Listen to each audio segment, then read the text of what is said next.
Yeah. Blood Axe, you kidding me, right? He was born around 885, built to strive, thrive, and survive. Don't be thinking that he was stinking and drinking because he was Viking. They had good hygiene. They weren't drinking no gasoline. They were actually clean and surprisingly healthy. Greens, beans, and no caffeine. Of course, but did they eat French beans? The Byzantines? No. Oh, okay. Yeah.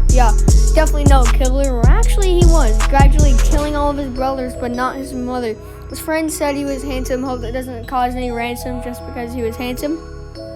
Come on, give me a reason for treason in this time of season. Guess what? It's pre-season, not silly season. Come on, it's pre like a bee over the Black Sea with a flea in 3D. He started with himself when he was 12, getting 5 ships for a present. All about himself like an elf. He was married to a witch on Twitch. Don't be a snitch with your sales pitch. Which glitch on the first pitch, man, we better bewitch and enrich and throw a perfect pitch on the Golden Gate Bridge and get some food from the fridge. He got killed like Caesar in a plot. Jesus, that's kind of harsh if it was in the freezer, especially because it was near Easter. Stabbed in the keister, man, that sounds like a cheater. He could have had more than 8 children, man. They were growing at a fast rate with the dates. Please don't hate, instead skate the fact that he ruled for king over 3 times. Man, that sounds like a crime. Sometimes maybe we should just set some fine lines and signs and not land mines. He lived in a palace in York, eating pork from a pitchfork out of some cork with a stork. But at the same time, he was a man-made savage when he went on a ravage, eating some radish and living with lavish. They used combs like Sherlock Holmes and took care of their chromosomes and bones like Davy Jones and not making clones, also being afraid of hormones and skulls and crossbones.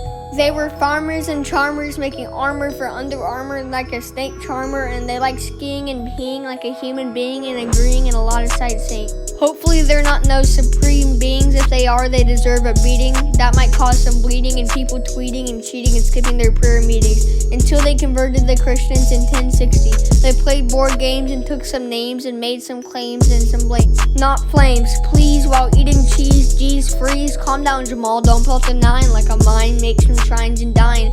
Hey, that's mine. Better shine. It's time on the coastline for a decline. They played sports while wearing shorts and made their swords out of cords. They are killed in sports because they grilled only for skilled. Better get thrilled and rebuild because if you're chilled and unfulfilled.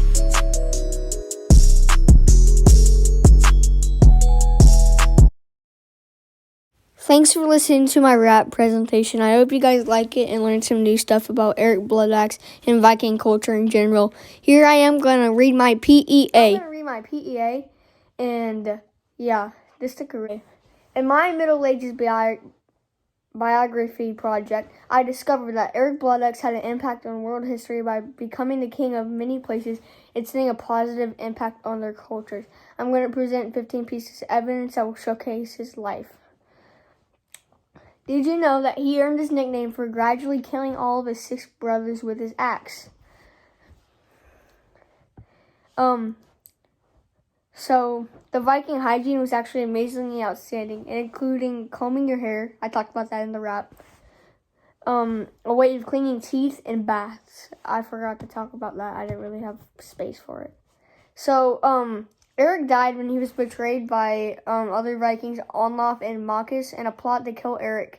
So the plot was mostly kind of like Julius Caesar. They both kind of set him up to a place, and they both got raided by a bunch of people. So that's why I kind of referenced it in the rap too to Julius Caesar, because it kind of went back in the back of my brain. And so those are 3 facts.